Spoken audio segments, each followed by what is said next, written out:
मन की चाल समझ ली तो सब समझ लिया। मन को पहचान लिया तो कुछ और पहचानने को बचता नहीं। मन की चाल के समझते ही चेतना अपने में लीन हो जाती। जब तक नहीं समझा है तभी तक मन का अनुसरण चलता है। मन के पीछे चलता है आदमी, यही मान के कि मन गुरु है, जो कहता है ठीक कहता है, जो बताता है ठीक बताता है। एक बार अपने मन पर संदेह आ जाए तो जीवन में क्रांति की शुरुआत हो जाती। और मजा यही है कि मन सभी पर संदेह करता है और तुम कभी मन पर संदेह नहीं करते।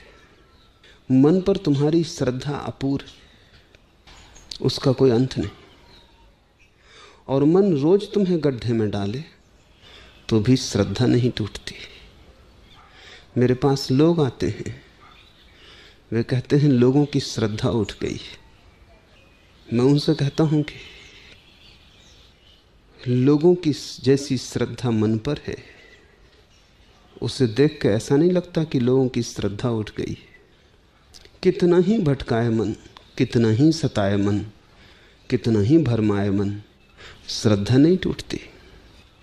श्रद्धा तो भरपूर है, गलत दिशा में। आज तक मुझे कोई अश्रद्धालु आदमी नहीं मिला। श्रद्धा गलत दिशा में हो सकती है, जिस पर नहीं होनी चाहिए उस पर हो सकती, लेकिन अश्रद्धालु कोई भी नहीं। और दो ही श्रद्धाएं, या तो मन की श्रद्धा है और या आत्मा की श्रद्धा है। या तो तुम अपने पर भरोसा करते हो। अपने का अर्थ है जहां मन की कोई भनक भी नहीं, जहां एक विचार भी नहीं तिरता, जहां शुद्ध चेतना है। या तो उस शुद्ध चेतना का तुम्हारा भरोसा है। अगर उसका भरोसा है तो तुम जीवन में कहीं भी गड्ढे ना पाओगे, तुम्हारा कोई पैर गलत ना पड़ेगा। और या फिर आदमी भरोसा करता है मन पर, तब तुम गड्ढे ही गड्ढे पाओगे। तब तुम जीवन में जहां भी जाओगे भटकोगे, क्योंकि मन की चाल ही ऐसी। मन की चाल को समझ लें। एक, कि मन तुम्हें देखने नहीं देता, मन तुम्हें अंधा रखता है। मन तुम्हारी आंखों को धुंधला रखता है, धुएं से भरा रखता है। वो धुआं ही विचार है। इतनी तीव्रता से मन विचारों को चलाता है कि तुम्हें जगह भी नहीं मिलती कि तुम देख पाओ कि तुम्हारे बाहर क्या हो रहा है, कि तुम्हारे जीवन में क्या घट रहा है। मन तुम्हें विचारों में उलझाए रखता है। जैसे छोटे बच्चे को हम खिलौने दे देते, फिर उसकी मां मर भी रही हो तो भी वो अपने खिलौनों से खेलता रहता है, खिलौनों में उलझा रहता है। मन तुम्हें विचार देता है, विचार खिलौने। खिलौनों में भी थोड़ा बहुत सत्य है, विचारों में उतना भी नहीं। लेकिन एक खिलौनों से तुम चुक भी नहीं पाते कि मन तत्क्षण दूसरा निर्मित कर देता है। इसके पहले कि तुम जाग के देख पाओ, मन तुम्हें नया खिलौना दे देता है।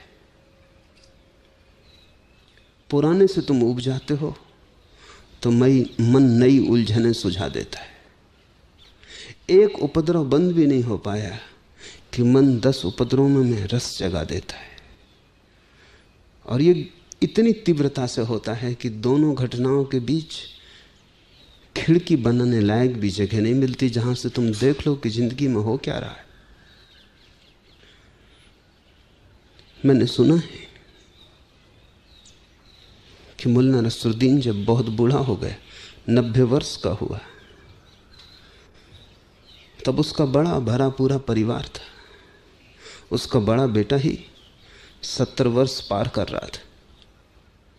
उसके बेटों के बेटे 50 पार कर रहे थे। उसके बेटों के बेटों के बेटे विवाहित हो गए थे, उनके भी बच्चे हो गए थे। अचानक एक दिन बूढ़े नसरुद्दीन ने कहा कि मैंने फिर से शादी करने का तय कर लिया। पत्नी मर चुकी थी, पहले तो लड़कों ने मजाक समझी, हंसे कि अब इस बुढ़ापे में हम भी बूढ़े हो गए, अब शादी। पिताजी मजाक कर रहे होंगे। लेकिन नसरुद्दीन ने जब बार बार दोहराया तो उन्होंने गंभीरता से बात ली। और जब नसरुद्दीन ने एक दिन सुबह आके घोषणा ही कर दी कि मैंने लड़की भी तय कर ली, तब जरा सोचना पड़ा। सारा परिवार इकट्ठा हुआ। उन्होंने विचार किया कि इस बड़ी फजीयत होगी, लोग हंसेंगे। ऐसे ही नसरुद्दीन की वजह से लोग जिंदगी भर हंसते रहे, और अभी बुढ़ापे में आखिरी उपद्रव खड़ा कर, क्या कहेंगे लोग। बड़े लड़के को सबने कहा कि तुम ही जाके कहो। बड़े लड़के ने जो सुना तो और चकित हो गया। सुना कि सामने ही एक अंग्रेज की लड़की से तय किया है नसरुद्दीन ने। लड़की की उम्र मुश्किल से 16 साल है। उसने कहा यह नहीं हो सकता पापा, ये बंद करो, ये सोच ही छोड़ दो। ये भी तो सोचो, उस लड़की की उम्र सिर्फ 16 साल। नसरुद्दीन ने कहा अरे पागल, 16 साल ही तो शादी की उम्र है। और फिर जब मैंने तेरी मां से शादी की थी तब उसकी भी उम्र 16 ही साल थी। इसमें बुरा क्या हुआ जा रहा है। मन तर्क दे रहा है, मन पीछे लौट के नहीं देखता, मन अपनी तरफ नहीं देखता, मन सिर्फ दूसरे की तरफ देखता है। लड़के बहुत परेशान हुए और बड़े बूढ़ों से सलाह ली। डॉक्टर से भी पूछा, डॉक्टर ने कहा यह बहुत खतरनाक है, इस उम्र में शादी जीवन के लिए खतरा हो सकती है। फिर बेटे को समझा बुझा के भेजा। बेटे ने कहा कि हम सब सलाह बस मशवरा किए, डॉक्टर कहता है जीवन के लिए खतरा हो सकता है, जीवन को दांव पर मत लगाओ। नसरुद्दीन ने कहा पागल, अगर ये लड़की मर भी गई तो कोई लड़कियों की कमी, दूसरी लड़की खोज लेंगे। मन कभी पीछे की तरफ देखता नहीं, अपनी तरफ नहीं देखता। मन सदा दूसरे को, दूसरे में खोजता है सुख, दूसरे पर थोपता है दुख, दूसरे से पाना चाहता है शांति, दूसरे से ही पाता है अशांति। सदा ही नजर दूसरे पे लगी है, जबकि नजर अपने पे लगी होनी चाहिए। तो मन के जगत का उपद्रव, मूल आधार दूसरे पर दृष्टि है। दूसरे से क्या प्रयोजन है? दूसरा मौलिक नहीं है, मौलिक तो तुम हो। लेकिन मन सदा भरमाता है। अगर तुम दुखी हो तो मन कहता है जरूर कोई तुम्हें दूसरा दुखी कर रहा है, तो तुम किसी न किसी पर दुख थोप देते हो। जब तुम सुखी होते हो तब भी मन कहता है कोई दूसरे के कारण सुख मिल रहा है, तब तुम सुख दूसरे पे थोप देते हो। और मजा यह है कि दुख भी अपने कारण मिलता है, सुख भी अपने कारण मिलता है। नरक भी भीतर है और स्वर्ग भी भीतर।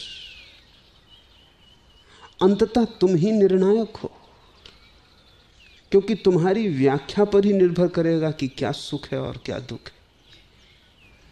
चाहो तो सुख दुख जैसा हो जाता है, चाहो तो दुख सुख जैसा हो जाता है। क्षण भर में बदल जाती है बात। दूसरा निर्णायक नहीं, लेकिन मन सदा दूसरे पर मन को अटकाए रखता है। और जन्मों जन्मों से तुम यही कर रहे हो, दूसरे पर थोप रहे हो। फिर तुम स्रोत को नहीं पाते, पा नहीं सकते, क्योंकि जहां से सुख दुख उठते हैं वहां नजर ही नहीं। जहां से सुख दुख उठते हैं अगर वहां नजर हो जाए तो तुम सुख भी छोड़ दोगे और दुख भी छोड़ दोगे। तब जो शेष रह जाता है वही आनंद है। तब जो सुगंध तुम्हें मिलेगी, तब जो सुवास तुम्हारे जीवन को भर देगी, वही मोक्ष है। जब तुम दूसरे पर देखते हो कि दूसरा दुख दे रहा है तो तुम्हारी कोशिश होती है दूसरे को बदलने की। स्वभाव था जो दुख देता है उसको बदलना है ताकि दुख ना मिले। अनंत लोग हैं, तुम उनको बदलने में लगे हो, पति पति को बदल रही है, पति पत्नी को बदल रहा है, बाप बेटे को बदल रहा है, बेटा भी कोशिश में लगा है कि बाप को बदल दे, मित्र मित्र को बदल रहे हैं, सब एक दूसरे को बदलने में लगे। दूसरे को तुम कैसे बदल सकते हो?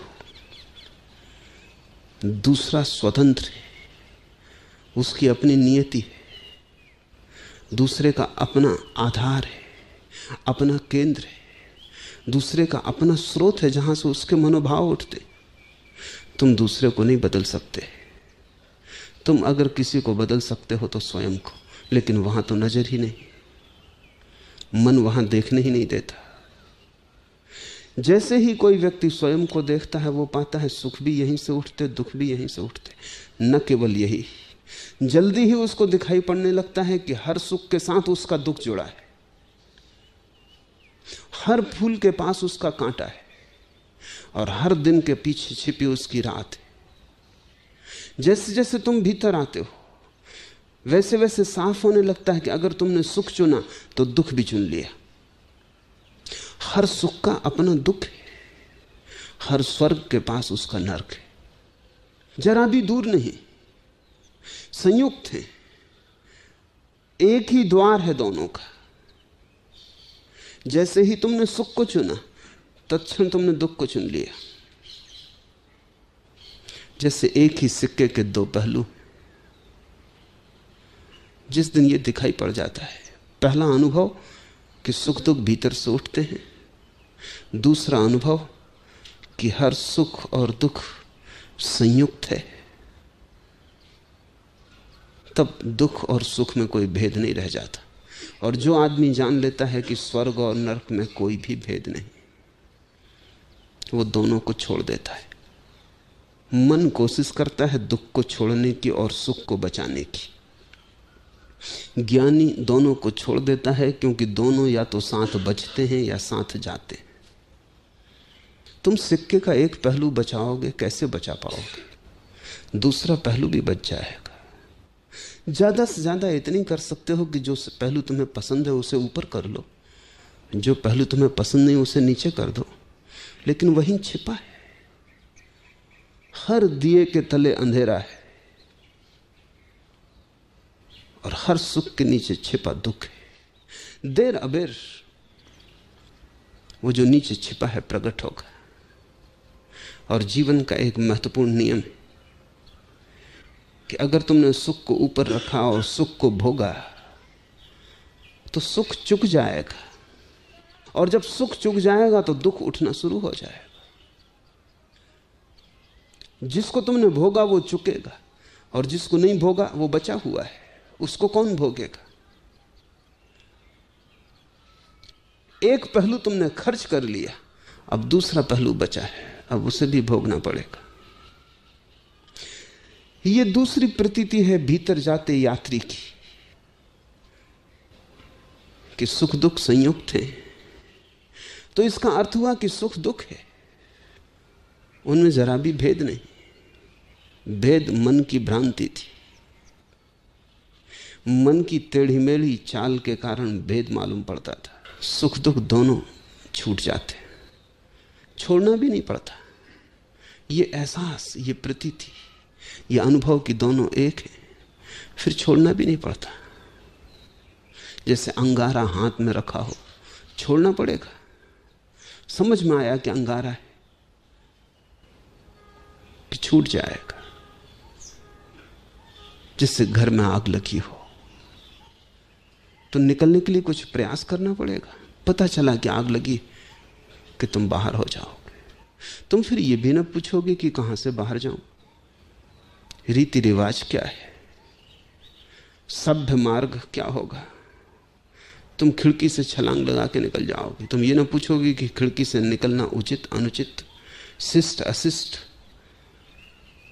जब घर में आग लगी हो तो शिष्टाचार को कोई पूछता है? तब तुम कहीं से भी छलांग लगा के निकल जाओगे। तुम बाहर हो जाओगे। घर में आग लगी है ये एहसास भर हो जाए।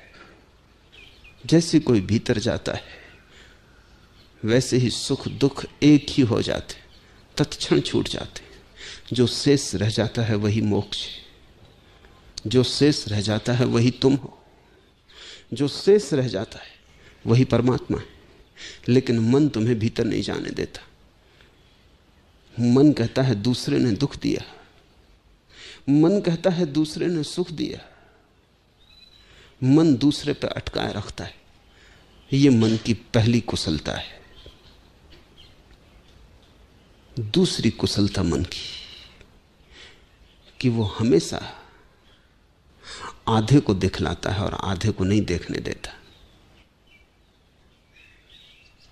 जैसे कि चांद को हम देखते हैं तो आधा चांद दिखाई पड़ता है, आधा नहीं दिखाई पड़ता, उस तरफ का पहलू छिपा रहता है।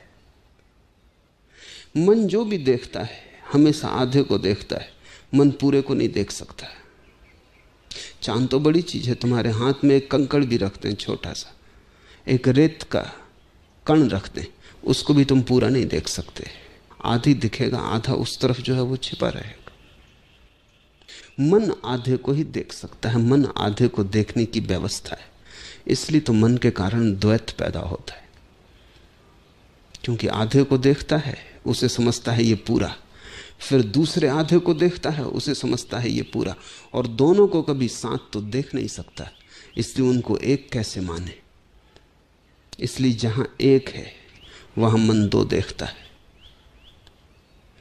और जब तुमने एक की जगह दो देख लिए संसार खड़ा हो जाता। तुम देखते हो ये आदमी मित्र है और वो आदमी शत्रु है, लेकिन मित्र में शत्रु छिपा है। मित्र कभी भी शत्रु हो सकता है और शत्रु में मित्र छिपा है। शत्रु कभी भी मित्र हो सकता है, कोई अड़चन नहीं है, कोई बाधा नहीं। प्रेम में तुम्हारे घृणा छिपी, घृणा में प्रेम छिपा है। लेकिन मन दो करके देखता है, घृणा को अलग, प्रेम को अलग, शत्रु को अलग, मित्र को अलग, सुख को अलग, दुख को अलग। और जब तुम एक को दो करके देख लेते हो, फिर तुम जो भी करोगे वो गलत होगा। बुनियाद से गलती शुरू हो गई, प्रारंभ से ही भूल हो गई। मुल्ला नसरुद्दीन एक रात शराब पी के घर लौट रहा है। शराबी को एक की जगह अनेक चीजें दिखाई पड़ने लगती। चीजें अनेक हो नहीं जाती। अगर तुमने कभी शराब पी है या भंग के नशे में आ गए हो तो तुम्हें पता होगा कि एक चीजें दो दिखाई पड़ने लगती, तीन दिखाई पड़ने लगती, चार दिखाई पड़ने। जैसे जैसे नशा बढ़ता है क्या होता है, जैसे जैसे नशा बढ़ता है भीतर तुम्हारी चेतना कपने लगती, उसकी जो स्थिरता है खो जाती, जो चैन है वो खो जाता है, चेतना कपने लगती। और जब चेतना कपने लगती तो उसके कंपन के कारण एक चीजें बहुत होकर दिखाई पड़ती। जैसे चांद झील पर प्रतिबिंब बना रहा है, झील शांत है, अकंप, तो एक चांद दिखाई पड़ता है झील में। एक कंकड़ फेंक दो, झील में लहरें उठ गई, कंपन हो गया, झील कब गई, अब एक चांद हजार चांद में टूट गया। अगर तुम झील को बहुत ही कपा दो तो चांद दिखाई ही ना पड़ेगा, बस चांद के टुकड़े ही टुकड़े पूरे झील पर फैल जाएंगे। चांद एक है, झील कब गई। नशा तुम्हारी चेतना को कपा देता है, झील कब गई, अब चीजें अनेक दिखाई पड़ने लगती। मुल्ला नसरुद्दीन घर आया है, नशे में डूबा है, ताले में चाबी डालने की कोशिश करता है लेकिन ताले में चाबी नहीं जाती, छेद और चाबी को मिला नहीं पाता, हाथ कप रहे हैं। एक पुलिस वाला रास्ते पर खड़ा देख रहा है। आखिर उसने कहा, नसरुद्दीन क्या मैं सहायता करूं, ताले में चाबी डाल दूं? नसरुद्दीन ने कहा, अगर सहायता ही करना है तो जरा तुम मकान को संभाले रखो, तो मैं चाबी डाल दूं। नसेलची को यह नहीं दिखाई पड़ता कि मैं कप रहा हूं, मकान कप रहा है, मकान को संभाले रखो। एक और दिन ऐसा ही नशा करके नसरुद्दीन घर लौटता था, एक वृक्ष से टक्कर हो गई, बड़ी मुश्किल में पड़ गया। वृक्ष तो एक था, उसको दो दिखाई पड़ रहे थे, तो वो दोनों के बीच से निकलने की और कोई उपाय भी नहीं था, दोनों के बीच से निकलने की कोशिश कर रहा था। जैसी कोशिश करता सिर टकरा जाता, वृक्ष तो एक ही था। अनेक बार कोशिश की, तब वो जोर से चिल्लाया कि मारेगा, ये तो बड़ा जंगल है, कोई एक वृक्ष नहीं है यहां जिसमें से निकल जाओ, बहुत वृक्ष है। बड़ी पुरानी कथा है। एक कुत्ता एक राजमहल में प्रवेश कर गया। उस महल के राजा ने महल को सिर्फ दर्पणों से बनाया था। दीवार पर दर्पण ही दर्पण थे, पूरा कांच का ही बना था। कुत्ता मुसीबत में पड़ गया। जहां देखा अनेक कुत्ते दिखाई पड़े, घबरा गया। ये तो कोई एक आध कुत्ता नहीं है, पूरे कुत्तों की सेना मालूम पड़ती, और भागने का उपाय नहीं दिखता, चारों तरफ घेरे खड़े। और जैसा कुत्तों की आदत होती कि पहले उसने डरवाने की कोशिश की कि डर जाएं ये लोग, लेकिन जितना उसने कुत्तों को डरवाया उतना ही कुत्तों ने उसे डरवाया, क्योंकि वे उसी के प्रतिबिंब थे। जैसे ही कुत्ता झपटा और भौंका, हजारों कुत्ते झपटे और भौंके, क्योंकि वे वहां थे ही नहीं, वे उसी की छायाएं थे। कुत्ता दर्पणों से टकराया, झपट्टा मारा, उसके प्रतिबिंब कुत्ते से टकराए, सिर लहूलुहान हो गया। सुबह कुत्ता मरा हुआ पाया गया। वहां कोई भी ना था। जहां कुछ भी नहीं, वहां भी तुम्हारे भीतर के कंपन झूठे अस्तित्व को निर्मित कर लेते। उस झूठे अस्तित्व को ही हमने माया कहा है। माया बाहर नहीं, तुम्हारे कपते हुए चित्त के कारण जो है वो तो एक है, लेकिन वो अनेक होकर दिखाई पड़ रहा है। और तुम्हारी कोशिश वही है जो मुल्ला नसरुद्दीन ने सिपाही से कही थी कि जरा तुम मकान को संभाल लो तो मैं ताले में चाबी डाल लूं। तुम्हारी भी कोशिश यह है कि मकान को कैसे थिर कर लिया जाए। कोई कभी नहीं कर पाया। ज्ञानियों ने मकान की फिक्र छोड़ दी, अपने को थिर कर लिया, सब थिर हो जाता है। जरूरत है कि नशा उतर जाए। मकान तो थिर ही है, वो कभी हिला ही न था।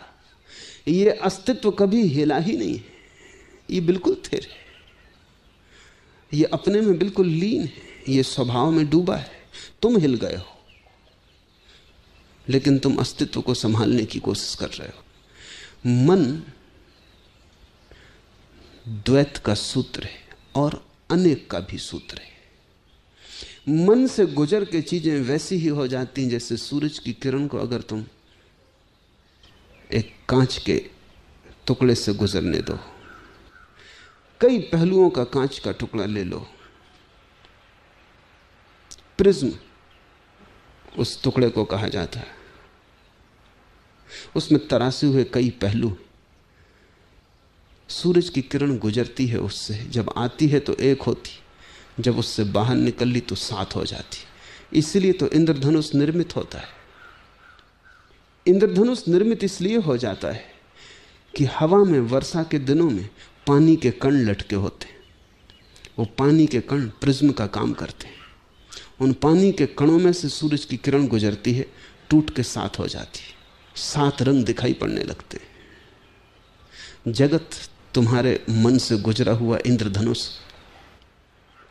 किरण तो परमात्मा की एक है, उसकी रोशनी एक है, अस्तित्व का स्वभाव एक है, अस्तित्व एक है, लेकिन तुम्हारे मन की लटकी हुई बूंद से एक गुजर के साथ में टूट जाता है। सब चीजें खंड खंड हो जाती, और मन कहता है यही सत्य है। और मन तुम्हें कभी लौट के नहीं देखना देता जहां से सात पैदा हुए, जहां एक से सात का जन्म हुआ। सारे ध्यान के प्रयोग मन से पीछे लौटने के प्रयोग हैं। मन की तीसरी टेढ़ी चाल है कि मन बड़ा तर्कनिष्ठ है। वो हर चीज के लिए तर्क देता है, और तर्क ऐसी सुगमता से देता है कि तुम्हें भी लगने लगता है कि ठीक ही तो बात है। अस्तित्व तर्क से बहुत बड़ा है। और मन छोटे छोटे तर्क के आंगन बना लेता है, साफ सुथरे, सब ठीक ठीक मालूम पड़ता है, लेकिन आंगन के पार जो अस्तित्व है वो अतर्क है। वो तर्क जैसा नहीं है, वो गणित का कोई प्रयोग नहीं है, वो गणित से ज्यादा काव्य है, काव्य से भी ज्यादा वो रहस्य की अनुभूति है। तो मन कहता है ईश्वर हो ही नहीं सकता, कहां है, दिखाओ। क्योंकि जो भी है वो दिखाया जा सकता है, और तुम तो कहते हो ईश्वर ही ईश्वर है, वही सब जगह है, तो दिखाओ, मौजूद करो। मन ने एक सवाल उठाया जिसका जवाब तुम न दे पाओगे, क्योंकि ईश्वर दिखाया नहीं जा सकता, वो देखने वाला है। वो बाहर दृश्य की तरह नहीं है, तुम्हारे भीतर दृष्टा की तरह। और मन ने एक सवाल उठाया जो कि बड़ी अड़चन का है, वो कहता दिखा दो। न दिखा पाओगे तो मन हंसेगा और कहेगा मूढ़ हो, ना समझ हो, अज्ञानी हो, अंधविश्वासी हो, जो दिखाया नहीं जा सकता उसको मानते हो। मन कहता है हम तो अनुभव को मानते हैं, और जब तक अनुभव ना हो जाए तब तक हम मानते नहीं। मन ठीक ही कहता लगता है, तर्क में कहीं भी भूल चूक नहीं। भूल चूक है तो इतनी बुनियादी है कि जब तक तुम मन से थोड़े सरकोगे ना, तुम्हारी समझ में ना आएगी। मन कहता है कि दृश्य की तरह परमात्मा को दिखा दो, लेकिन परमात्मा का स्वभाव दृश्य की तरह नहीं है। परमात्मा का स्वभाव दृष्टा का है, साक्षी का है। परमात्मा चैतन्य है, वस्तु नहीं। चेतना को देखा नहीं जा सकता, चेतना में लीन हुआ जा सकता है। चेतना को गणित से सिद्ध नहीं किया जा सकता है। चेतना को तो रहस्य की एक अनुभूति में अनुभव किया जा सकता है। चेतना को प्रयोगशाला में पकड़ा नहीं जा सकता। अगर पकड़ने की कोशिश की तो तुम खो दोगे। एक जिंदा आदमी को ले जाओ प्रयोगशाला में, अंग अंग काट डालो, हड्डी मिलेगी, मांस मज्जा मिलेगी, चमड़ी मिलेगी, खून मिलेगा, एल्युमिनियम, लोहा, सब धातुएं मिल जाएंगी। बस एक चीज ना मिलेगी, आत्मा। लाश मिलेगी, जीवन न मिलेगा,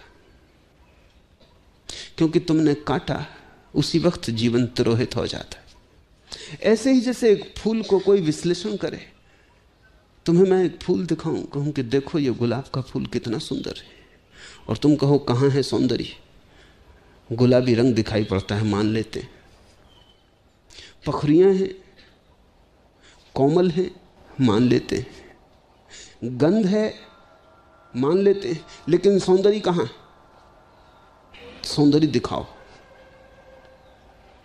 प्रयोगशाला में सिद्ध करो। तो फूल को तुम तोड़ डालो, जीवित पखरियां मुरझा जाएंगी, मृत हो जाएंगी। जहां रस की धार बहती थी वहां रस की धार सूख जाएगी। जहां से सुगंध उठती थी जल्दी ही सुगंध तिरोहित हो जाएगी। फिर पखरियों का तुम रासायनिक विश्लेषण कर लो तो 5-7 छोटी छोटी बोतलों में लेबल लगा के तुम बता दोगे कि इसमें इतनी मात्रा में फला पदार्थ है, इतनी मात्रा में फला पदार्थ है। लेकिन ऐसी तो एक भी बोतल न होगी उनमें जिसमें तुम कहो कि इतनी मात्रा में सौंदर्य है। मन तर्कनिष्ठ है। जीवन एक रहस्य है। जीवन कोई गणित नहीं, जीवन किसी दुकानदार का हिसाब नहीं। जीवन तो किसी प्रेमी की अनुभूति है। जीवन तो किसी कवि का स्वर है। जीवन तो किसी संगीतज्ञ की लहर है। जीवन सौंदर्य जैसा है, काव्य जैसा है, प्रेम जैसा है। जीवन परम रहस्य, और मन कहता है गणित। तो मन की चाल बड़ी टेढ़ी मेढ़ी। इसको ख्याल में ले लें, फिर कबीर का यह पद एकदम साफ होने लगेगा चलत कत टेढ़ो टेढ़ो रे। कबीर कहते हैं, ए मन, टेढ़ा टेढ़ा क्यों चलता है, सीधा क्यों नहीं जाता? और मन बड़ा टेढ़ा टेढ़ा चलता है। तुमने कभी शराबी को चलते देखा है? सीधा नहीं चल सकता, टेढ़ा टेढ़ा चलता है। एक पैर इस दिशा में, दूसरा पैर दूसरी दिशा में। इसलिए तो अक्सर वो नाली में गिरा हुआ पाया जाता है। तुम बीच सड़क में शराबी को गिरा हुआ ना पाओगे, नाली में गिरा हुआ पाया जाता है। टेढ़ा टेढ़ा चलता है।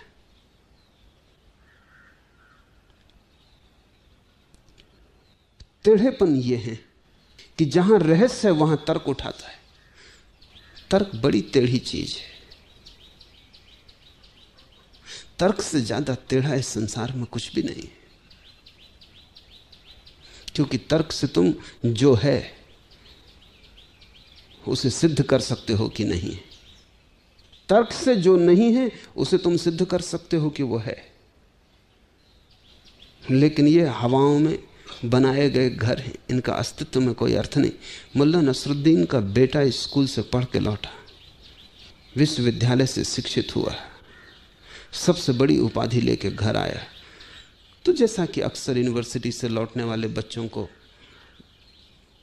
जल्दी होती दिखाने की वो कितना जानकर आए, कितना सीख कर आए, प्रभावित करने का मन होता है।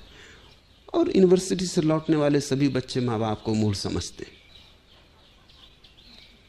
सांझ को खाना खाने बैठे थे। नसरुद्दीन की पत्नी ने लाके 2 अमरूद एक प्लेट में रखे। बेटे ने कहा कि देखें, विश्वविद्यालय में कैसी अद्भुत बातें सिखाई जाती। मैं तर्क का स्नातक हूं। उसने अपनी मां को कहा कि इसमें प्लेट में कितने अमरूद हैं? उसकी मां ने कहा 2 हैं। बेटे ने कहा कि मैं सिद्ध कर सकता हूं तर्क से कि 3। मां उत्सुक हुई। नसरुद्दीन तो बैठा रहा, चुपचाप देखता रहा। मां उत्सुक हुई, उसने कहा सिद्ध करो। तो बेटे ने कहा कि देखो, ये अमरूद 1, ये अमरूद 2, 2 और 1 मिलके कितने होते? मां ने कहा कि बात तो ठीक है, 2 और 1 मिलके 3 होते। मां सीधी भोली भाली थोड़ी मुश्किल में पड़ गई। बेटे ने नसरुद्दीन की तरफ देखा। नसरुद्दीन ने कहा कि बिल्कुल ठीक, 1 हम ले लेंगे, 2 तेरी मां खा लेगी, तीसरा तू खा ले।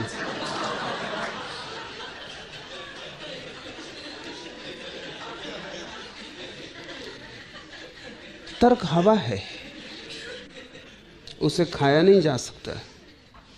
न तर्क को जिया जा सकता है, न तर्क को भोगा जा सकता है।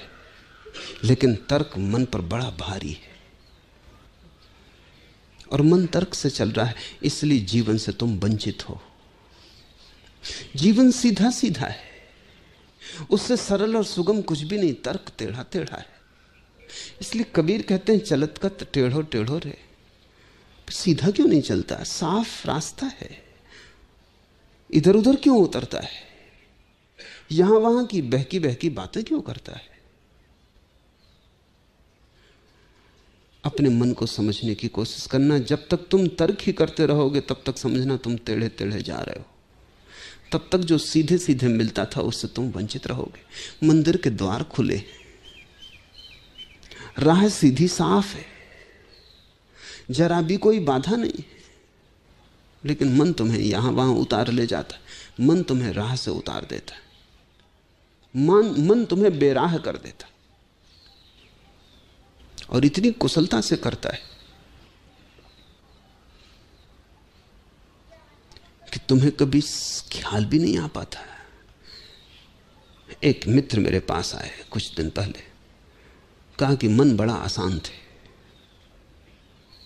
और शांति अब एकदम आवश्यक है, नहीं तो मैं जी ना सकूंगा। आत्मघात तक का मन होता है। धनी है, सब सुख सुविधा है, राजनीति के बड़े पदों पर रहे। मैंने उनसे पूछा, तो फिर प्रार्थना करो। कहने लगे प्रार्थना में मन नहीं लगता। ध्यान करो। कहने लगे ध्यान की बिल्कुल इच्छा नहीं होती, मन अशांत है। लेकिन ध्यान में मन नहीं लगता। मन अशांत है तो भी मन की ही सुने जा रहे हैं। मन आत्महत्या के करीब ले आया है। कहता हूं प्रार्थना करो, कहते हैं चाह नहीं उठती मन में। जो आत्महत्या के करीब ले आया है उस पर भरोसा नहीं छूटता। मन अशांत है, श्रद्धा उसी पर है। जिसने इतनी अशांति दी, मैं कहता हूं इसे छोड़ो, इसकी मानना बंद करो।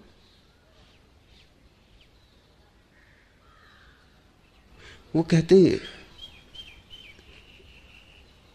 कि मैं मन के ऊपर जाने के लिए आपके पास नहीं आया हूं, मैं तो सिर्फ मन की शांति चाहता हूं। अब यही बड़ा खेल है और यही मन के तर्क उलझा देते हैं। मन कहता है मन की शांति चाहिए, और मन की शांति कभी होती नहीं, क्योंकि जब तक मन होता है तब तक शांति होती ही नहीं। मन ही तो अशांति है, तो मन कभी शांत होने वाला है? तुमने कभी सुना कि किसी का मन शांत हो गया हो? यह तो ऐसे ही है जैसे कि तुम चिकित्सक के पास जाकर पूछो कि मेरी बीमारी को स्वस्थ होने का कोई उपाय बता दे। तुम स्वस्थ होगे, बीमारी स्वस्थ नहीं होगी। तुम शांत होगे, मन शांत नहीं होगा। और जब तक बीमारी है तब तक तुम स्वस्थ कैसे होगे? और तुम पूछ रहे हो कि बीमारी को स्वस्थ करने की कोई औषधि दे दे। सागर में तूफान उठता है, पहाड़ों की तरह लहरें उठती हैं। उस क्षण में सागर अशांत है, तूफान है। क्या तुम पूछते हो कि जब सागर शांत हो जाएगा तब क्या होगा? तूफान रहेगा, शांत होकर रहेगा? तूफान नहीं रहेगा। शांति का अर्थ है तूफान का न हो जाना। शांति का